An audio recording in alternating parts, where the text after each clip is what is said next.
maghfuran lakum. Berdirilah kamu dalam keadaan dosa-dosamu dihapuskan Allah Subhanahu wa taala. Kalau tuan pergi ke Makkah, jangan lupa membawa rantai. Sudah lama saya tausiah, baru ini banyak yang bawa kipas sate. Insyaallah tabarakallah. Beginilah masyarakat Banten yang religius, yang agamis. Sab'atun, 7 golongan, yuzilluhumullah, yang nanti di akhirat mendapatkan naungan atap. Di dunia nggak dapat atap, di dunia nggak dapat atap, tapi di akhirat nanti insya Allah dapat atap. Ustaz Abdul Somad enak ngomong begitu karena dia ada atap, saya pun kepanasan juga. Nanti di padang mahsyar pohon kayu tercabut, tenda tidak ada. Bapak-bapak yang punya tenda, yang menyewakan tenda, ingat, mati nggak ada yang bawa tenda. Gunung-gunung tercabut, watakunul jibalu kal'ihnil, tercabut semuanya. Tapi ada 7 golongan yang dapat naungan. Di antara 7 golongan itu adalah al-imamul adil, pemimpin adil itu bernama Pangeran Surya. Pangeran Surya bernama Abdul Fatih, yang ceramah Abdul Somad. Dan beliau lebih terkenal dengan sebutan Sultan Ageng Tirtayasa. Bukan Ageng Ustadz, Ageng, ya terserah. Beliau meninggal pada tahun 1692. Bisa diingat cara mengingat tanggal tahun. Ingat kira-kira tahun itu ada momen besar dalam hidup kita. Saya ingat 92 karena saya berangkat haji pada tahun 92. Sultan Ageng meninggal tahun 1692. Saya berangkat haji tahun 1992 dan saya sedang berada di sini pada tahun 2022. Berarti Sultan Ageng Tirtayasa sudah meninggal berapa tahun? Memang kalau kepanasan susah mikir, memang otak kita panas. Beliau sudah meninggal 330 tahun. Bisa diingat, 330 tahun, tapi umat masih ramai mengenang beliau. Manusia masih datang berkumpul. Ini tanda-tanda beliau salah satu daripada wali-wali Allah Subhanahu wa ta'ala. Kalau mau melihat orang soleh, jangan lihat ketika masih hidup. Abdul Somad ketika masih hidup orang ramai datang, betul. Tapi kalau udah meninggal, belum ada jaminan. Doakan supaya Abdul Somad mati husnul khatimah.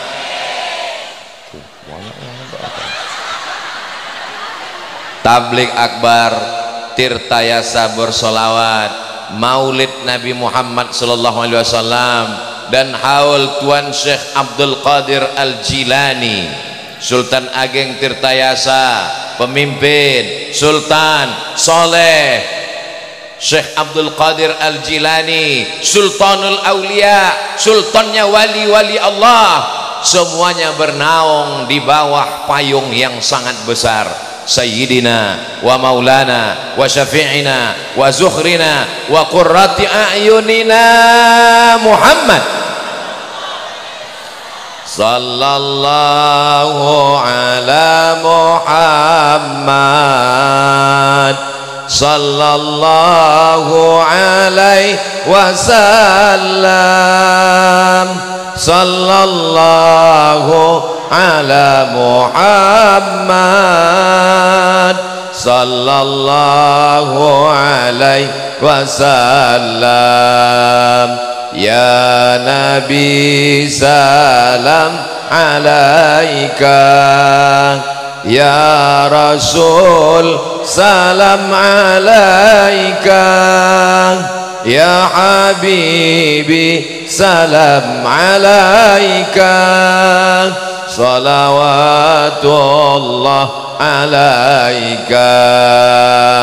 Tadi kita sudah dibimbing membacakan Al-Fatihah dari Sayyidina Muhammad sallallahu alaihi wasallam sampai kepada Sayyidatuna Fatimatuz Zahra, sampai kepada anaknya Sayyidina Al-Hasan dan Sayyidina Al-Husain beserta seluruh ahli bait zuriat Nabi Muhammad sallallahu alaihi wasallam, sampai kepada para ulama-ulama Ma'ruf Al-Qarhi, Sirri As-Saqati, Imam Junaid Al-Baghdadi, sampai kepada para wali-wali Allah, pemimpin tarekat. Ada namanya tarekat Naqsabandiyah, beliau adalah Imam Bahauddin An-Naqsabandi. Ada namanya tarekat Syaziliyah, beliau adalah Imam Abul Hasan Asy-Syazili. Ada namanya tarekat Syattariyah, beliau adalah Imam Abdullah Asy-Syattari. Ada namanya tarekat Sammaniyah, beliau adalah Syekh Muhammad Abdul Karim Samman. Ada namanya tarekat Qadiriyah, beliau adalah Syekh Abdul Qadir Al-Jilani. Saya nggak akan nanya Bapak Ibu siapa namanya, nggak ada, yang penting kipas aja, dengar baik-baik. Lalu kemudian kita juga mendengar ada ulama-ulama, di antaranya Syekh Al-Ishaqi. Semuanya sudah kita kirimkan Al-Fatihah. A'udzubillahi minasyaitonirrajim. Bismillahirrahmanirrahim. Alhamdulillahirabbil alamin. Arrahmanirrahim. Maliki yaumiddin. Iyyaka na'budu wa iyyaka nasta'in. Ihdinas siratal mustaqim. Siratal ladzina an'amta 'alaihim ghairil maghdubi 'alaihim waladdallin. Apakah Fatihah yang kita baca itu sampai kepada mereka? Kok tahu? Emang ada laporan SMS-nya? Memang ada malaikat datang ngasih tahu? Wa qala Syafi'i, Imam Syafi'i berkata, wa in khatamul Qur'ana, kalau mereka baca khatam Quran 30 juz, kullahu semuanya, kana hasanan, maka itulah yang lebih baik. Yang lebih baik membacakan Quran 30 juz. Bacakan Quran 30 juz, kirim ke Syekh Abdul Qadir Al-Jilani. Bacakan Quran 30 juz, kirim ke Sultan Ageng Tirtayasa. Bacakan Al-Quran 30 juz, kirim kepada para ulama-ulama, bapak ibu orang tua. Kirimkan Al-Quran 30 juz. Kami nggak sanggup 30 juz, nggak sempat Pak Ustadz. Kok nggak sempat? Kami lagi nonton drakor. Maka kirimkanlah hatinya Al-Quran. Kepala penting, kaki penting, tapi yang paling penting adalah sentuhlah dia tepat di hatinya, dia akan jadi milikmu untuk selamanya. So sweet. Likulli syai'in qalbun, segala sesuatu punya hati. Ini semua orang yang datang ini karena hatinya cinta kepada Nabi Muhammad sallallahu alaihi wasallam. Quran itu ada hatinya, hatinya Al-Quran. Likulli syai'in qalbun, wa qalbul Quran Yasin wal Quranil Hakim,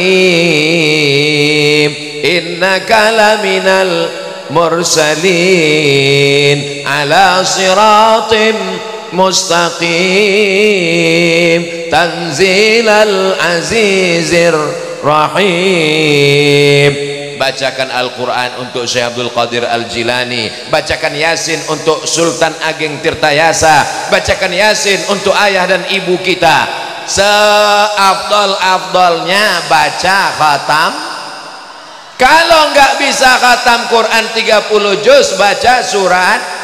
Kalau Yasin nggak sanggup juga, maka jurus terakhir Ummul Quran,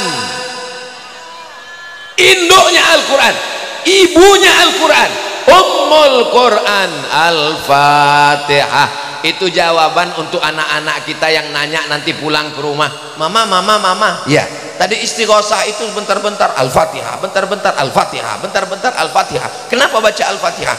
Pokoknya sejak dari kecil udah gitu. Jangan nanya-nanya, nanti banyak nanya masuk neraka kata Ustadz. Enggak ada Ustadz Somad ngomong begitu. Anak-anak silakan tanya bapakmu, anak-anak silakan tanya ibumu, kenapa tadi istighosah banyak Al-Fatihah, baca-baca sebentar-bentar Al-Fatihah, bentar-bentar Al-Fatihah?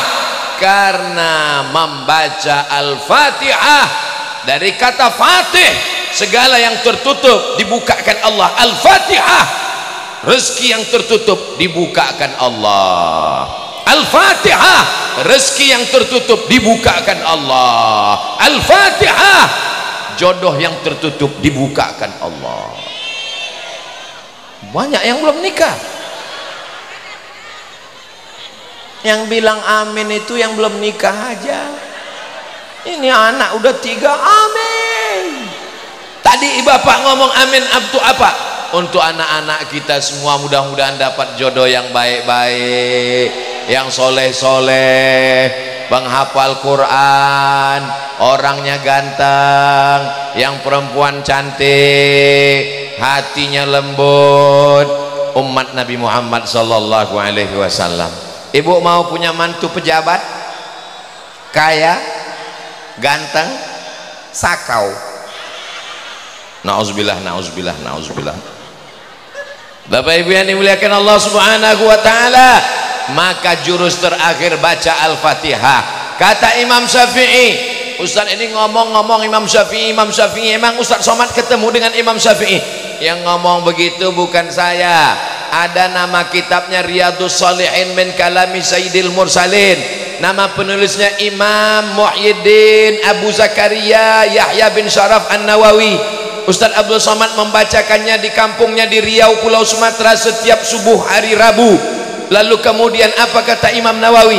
Wa qala Syafi'i, Imam Syafi'i berkata, wa in khatamul Qur'ana, kalau mereka khatamkan Quran 30 juz kullahu semuanya, kana hasanan, bagus. Kalau tidak sanggup sekhatam Quran bacakan Yasin, kalau enggak sanggup bacakan Yasin jurus terakhir Al-Fatihah. Kalau enggak sanggup juga Al-Fatihah, mati aja. Mereka ulama-ulama yang soleh-soleh memperjuangkan Islam, wali Allah, berjihad fisabilillah. Man ahsana ilaikum, siapa yang berbuat baik kepada kamu balaslah. Semoga panitia yang sudah buat baik sama kita Allah balas kebaikan. Semua yang sudah berkontribusi sehingga terwujudnya haul maulid hari ini dibalas Allah kebaikan. Yang hadir-hadir melangkahkan kakinya, meluangkan waktunya, melapangkan rezekinya, diberikan Allah kebaikan dunia, kebaikan akhirat. Suaminya yang belum sholat dibukakan pintu hidayah. Yang sudah kita doakan, kita dakwahi, kita ceramahi enggak juga sholat, dibukakan pintu liang lahat.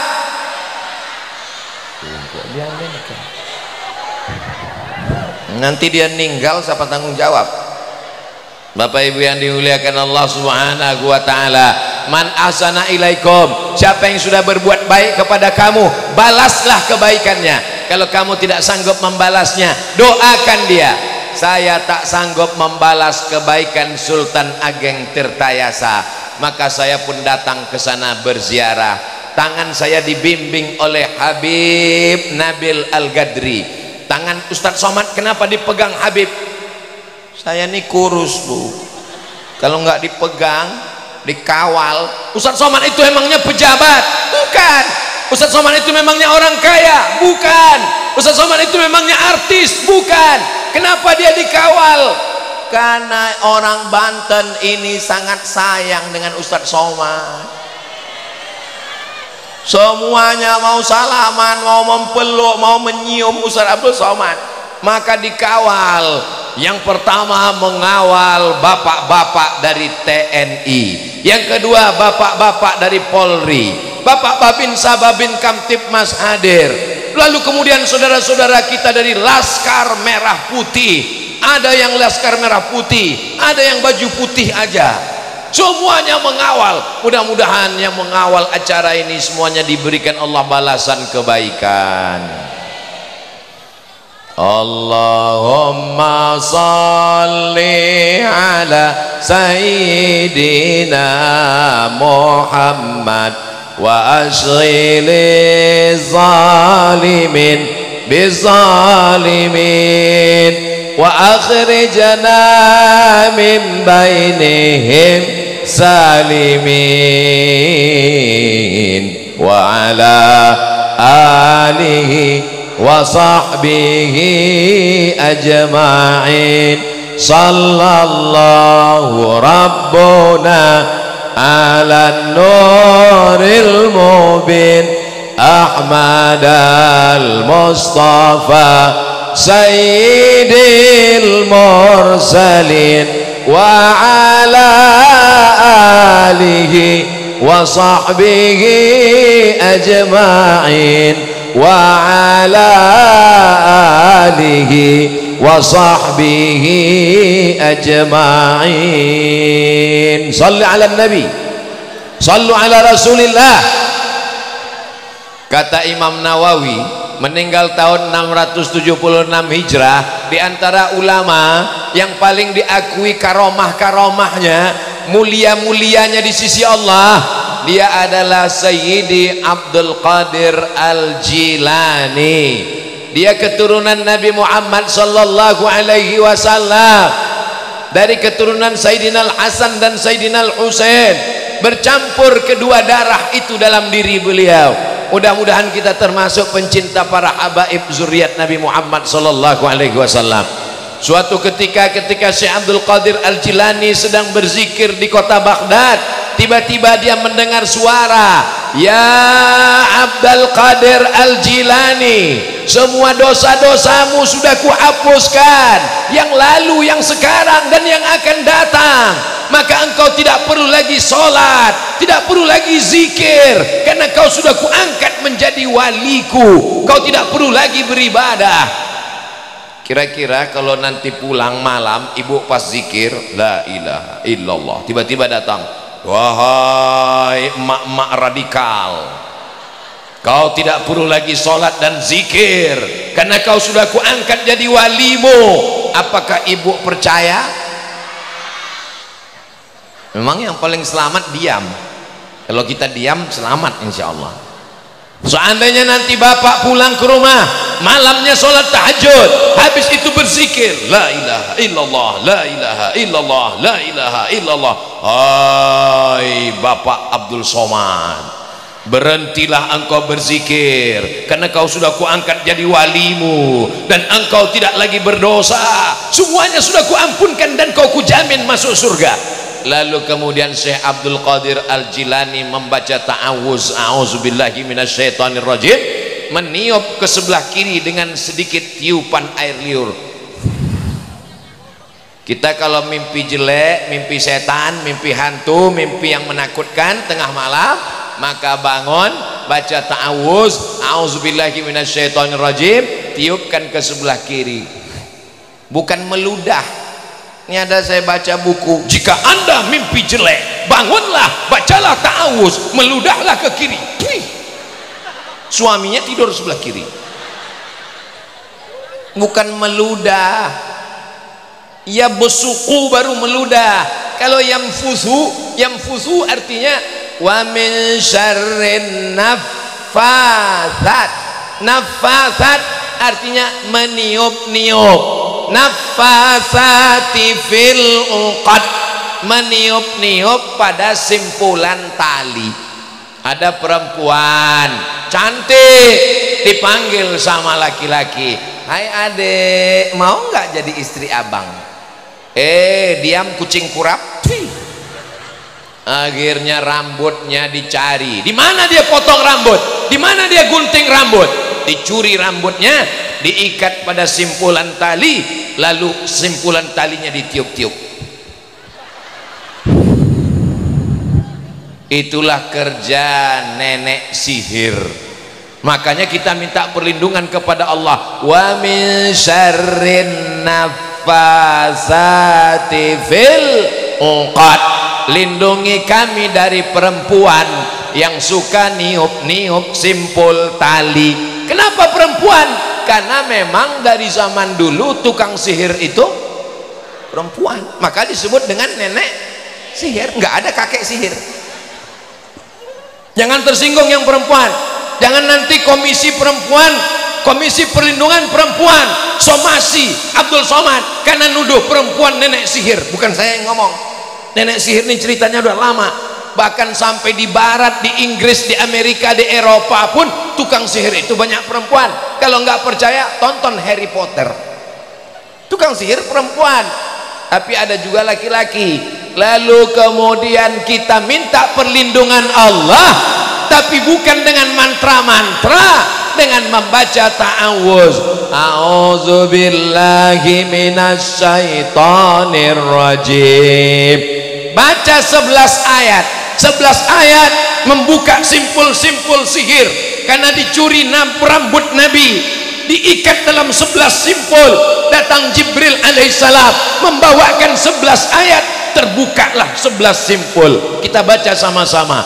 Qul a'udzu birabbil falaq min syarri ma khalaq wa min syarri ghasiqin idza waqab wa min syarri naffatsati fil 'uqad wa min syarri hasidin.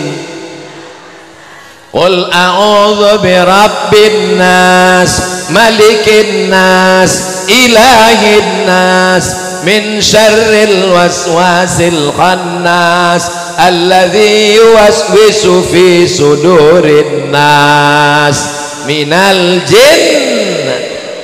Berapa ayat? 11 ayat ini kita baca pagi habis subuh, dibaca habis maghrib, dibaca pas mau tidur malam. Al-Fatihah sekali, Qul a'udzu birabbil falaq sekali, Qul a'udzu birabbin nas sekali, Qul huwallahu 3 kali, Qul a'udzu birabbil falaq sekali, Qul a'udzu birabbin nas sekali, ayat kursi sekali. Ditiupkan ke telapak tangan, diusapkan ke wajah, diusapkan ke kepala, ke tangan, ke kaki, ke badan semuanya.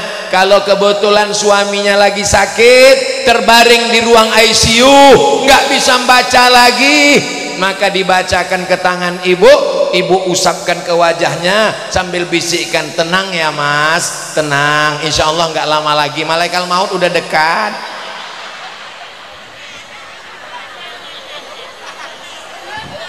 Mudah-mudahan yang sakit-sakit disehatkan Allah. Dari mana Syekh Abdul Qadir Jilani tahu ini setan?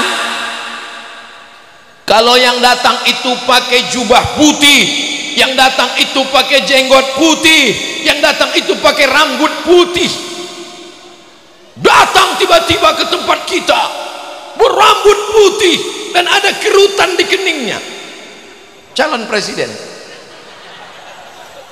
Kalau datang ke tempat kita berjubah putih, berjenggot putih, berambut putih, belum tentu Nabi. Ustaz Somad, tadi malam saya mimpi Nabi. Gimana kelihatannya?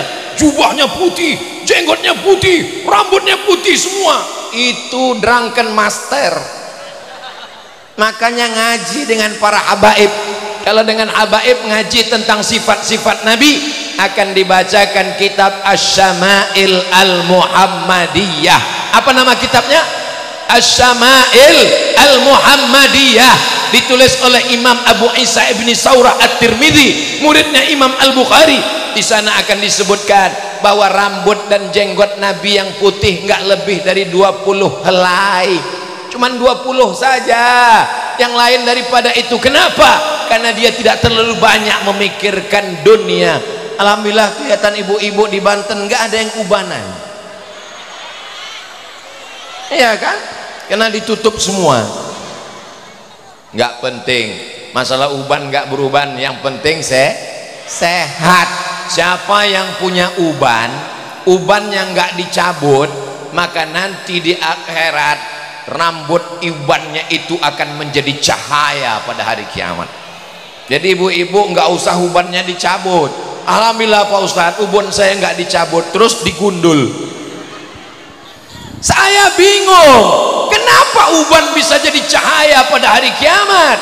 Lalu setelah dibaca syarahnya, rupanya kalau orang punya uban, dia berkaca, dia langsung ingat mati. Orang yang punya uban, dia ingat dia sudah tua. Orang punya uban, dia ingat kematian sudah dekat. Karena mati sudah dekat, maka dia bertaubat, maka dia sholat, maka dia beribadah, maka dia bersolawat. Akhirnya Allah berikan dia cahaya terang benderang.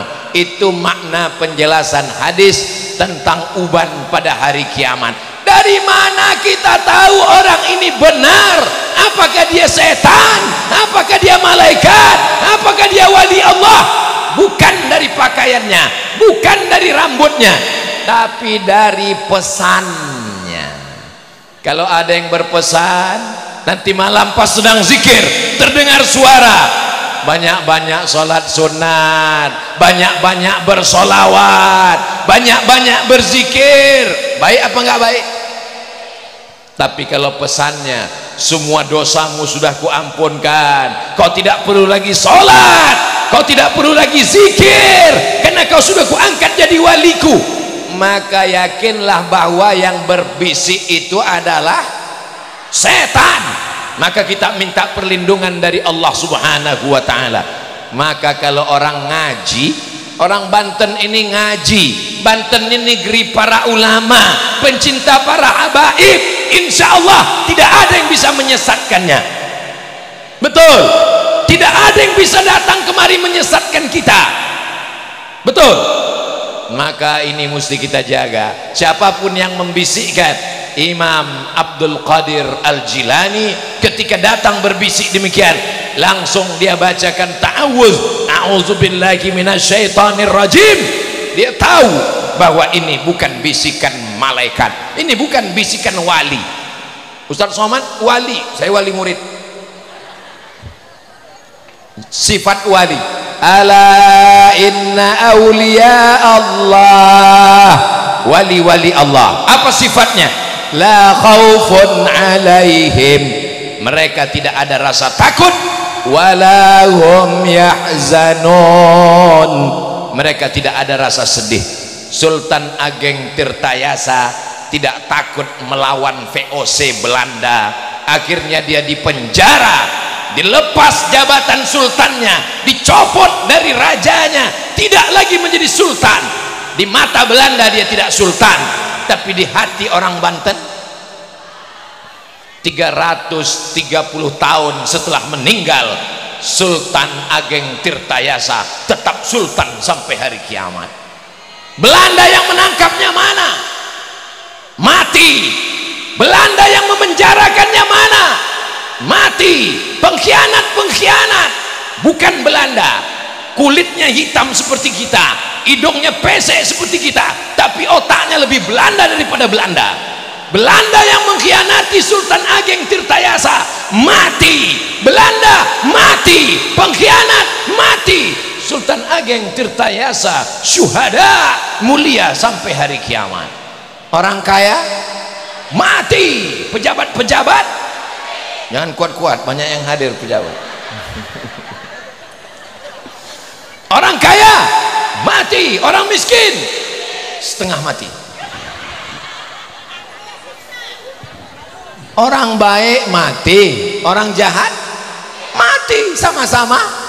Bedanya apa? Orang baik di kuburnya dia mendapatkan nikmat-nikmat kubur, amal mengalir. Apakah Bapak Ibu percaya orang di kubur itu hidup? Dari bunyinya kelihatannya nggak percaya. Ibu-ibu percaya orang di kubur itu hidup? Percaya? Pernah ngeliat? Tadi ketika kami datang, kami mengucapkan salam, assalamualaikum ya ahla diyar minal mu'minin wa inna insyaallahu bikum lahiqun yarhamullahul mustaqdimina wal mustakhirin nas'alullaha lana walakumul afiyah. Mengucapkan salam itu pada orang hidup apa orang mati? Ada 3 salam. Salam yang pertama salam Abdul Somad. Assalamualaikum warahmatullahi wabarakatuh. Salam yang kedua salam imam nanti sholat zuhur. Assalamualaikum warahmatullahi. Ada yang jawab? Enggak ada. Pernah ibu jawab? Pernah bapak jawab? Imam assalamualaikum. Waalaikumsalam Pak Imam. Salam yang ketiga ketika kita lewat di kubur. Assalamualaikum ya Allah diyar minal mu'minin wa inna insyaallah bikum lahiqun yarhamullahul mustaqdimina wal mustakhirin nas'alullah lana wa lakumul afiyah. Itu salam ke pohon bunga, salam ke batu nisan, atau salam kepada orang meninggal? Salam ke orang meninggal. Itu menunjukkan orang meninggal itu hidup apa mati? Hidup. Mereka merasakan azab kubur dan nikmat kubur. Makanya sebelum salam kita katakan Allahumma inni a'udzubika min adzabi jahannam wa min adzabil qabri. Minta selamat dari azab kubur. Semua yang hadir ini insyaallah selamat dari azab kubur. Nabi mengambil pelepah korma, fasyaqahu nisfain, dibelahnya jadi 2, summa gharasahu, ditancapkannya ke kubur. Kenapa engkau tanamkan pelepah korma di kubur ya Rasulullah? Kata Rasul, ini yang di dalam kubur kena azab. Kenapa dia diazab? Dia korupsi, dia makan haram, dia berzina, dia riba. Enggak, dosanya kecil. Apa dosanya? Kencing enggak cebok. Lam yastanzih, dalam riwayat lain lam yastabri, kencing nggak menutup diri, pantang lihat tembok, kencing. Yang kedua, yamshi bin namimah, jalan ke sana kemari ngomongin si A tentang si B, ngomong tentang si C. Apa belikan bakwan, habis bakwan apa yamshi bin namimah, si A curhat tentang si B ke C, si B itu datang si C ceritakan ke si A, berantem antara Ukraina dengan Putin, hancur semuanya. Yamshi bin namimah, kena azab kubur. Alhamdulillah ibu bapak yang ada di Banten ini semuanya selamat dari azab kubur berkat doa-doa kita semua insyaallah, amin ya rabbal. Begitulah Allah subhanahu wa ta'ala menyelamatkan umat ini dengan dikirimkannya wali-walinya, dikirimkannya sultan-sultan yang adil. Sultan Ageng Tirtayasa mengangkat seorang ulama wali Allah menjadi penasehat sultan, namanya Syekh Yusuf Al-Makassari. Dulu kalau disebut nama orang itu langsung kita tahu daerahnya. Siapa namanya? Syekh Nawawi Al-Bantani. Dari mana? Banten. Di ujung nama itu kita sudah tahu, Banten. Syekh Yusuf Al-Makassari. Dari mana? Makassar. Makassar dekat dari Banten. Jauh di Pulau Sulawesi. Makassar itu adalah kota yang paling jauh di dunia. Namanya Ujung Pandang. Ujung Pandang sekarang sudah diganti namanya menjadi Makassar. Syekh Yusuf Al-Makassari dari Makassar belajar ke Makkah, pulang dari Makkah diangkat Sultan Ageng Tirtayasa menjadi mufti, menjadi ahli fatwa.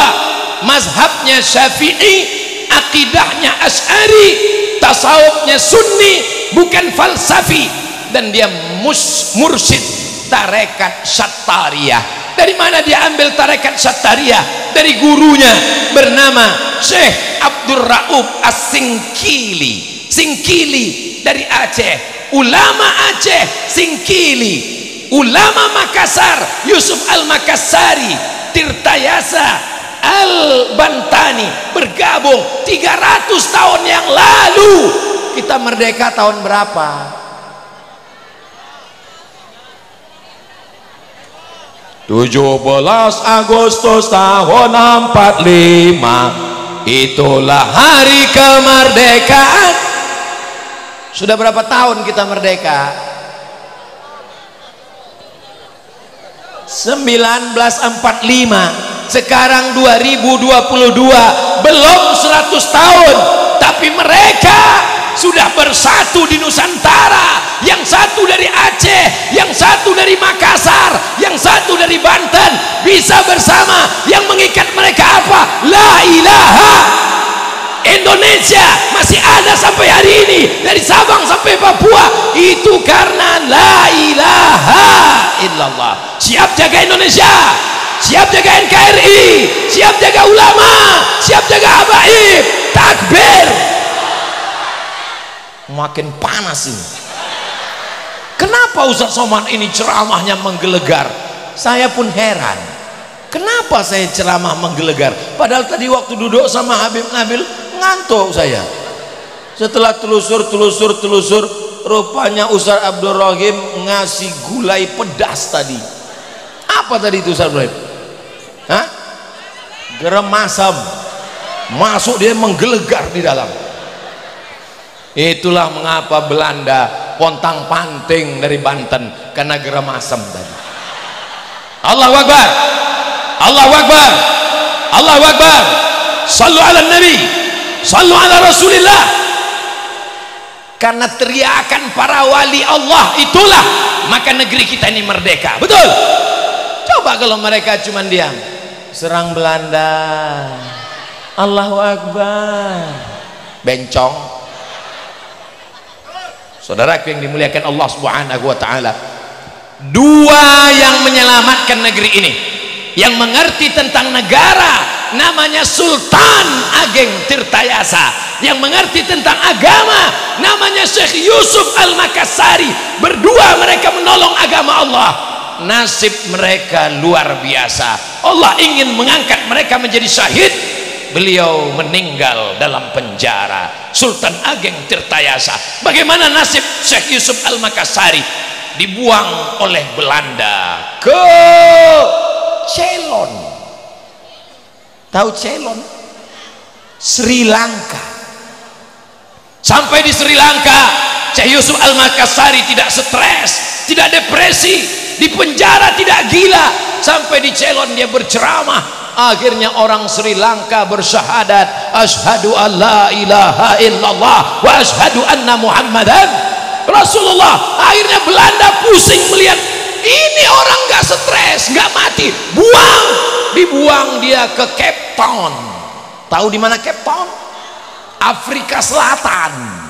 Dicampakkan ke Afrika Selatan, pulau Afrika, benua Afrika besar. Di atas Mesir, Libya, Tunisia, Aljazair, Maroko, di tengah Kongo, di bawah Afrika Selatan.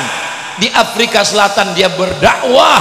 Orang Afrika Selatan bersyahadat, asyhadu an la ilaha illallah wa asyhadu anna Muhammadar Rasulullah.